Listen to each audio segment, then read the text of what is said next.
Hello, I'm Andy Prosser. I'm the Head of Investments at InvestEngine. Welcome back to our weekly Market Roundup, which is your quick look at what's been moving the markets and what it means for investors. So it started off as a pretty quiet week for markets this week. The talks between Trump, Putin and Zelensky didn't really do much to move markets. They were all mostly flat on Monday. Then on Tuesday, the ONS released inflation figures for the UK, which were a little bit higher than expected. They were at 3.8%, and that was up from 3.6% last month. And that was higher than the 3.7% which the market expected. And this rise in inflation, it was driven by both higher food prices and by higher airfares.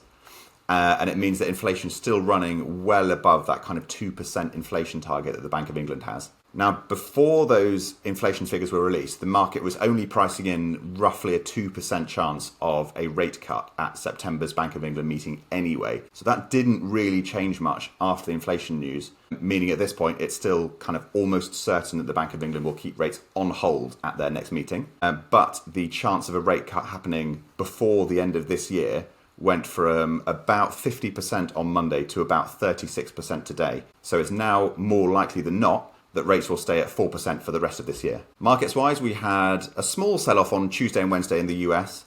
That was led by worries over Nvidia's earnings, which are due next week. So Nvidia fell around 3.5%, and that pulled the market down with it because it's such a big company and such a big part of the US market. That sell-off in the US, though, that was actually good news for the UK market. So the FTSE 100 benefited from that kind of rotation away from the riskier US tech sector into safer areas of the market, like more defensive, high dividend UK companies. So that rotation, coupled with a bit of sterling weakness, meant that the FTSE 100 closed at new all-time highs on both Wednesday and Thursday this week. At the time of filming this, which is kind of Friday morning, the market has its eyes locked on the Fed's economic symposium, which is getting underway at Jackson Hole in the US. Jerome Powell, who's the Fed chair, he is due to speak later today at 10 a.m. New York time, so 3 p.m. our time.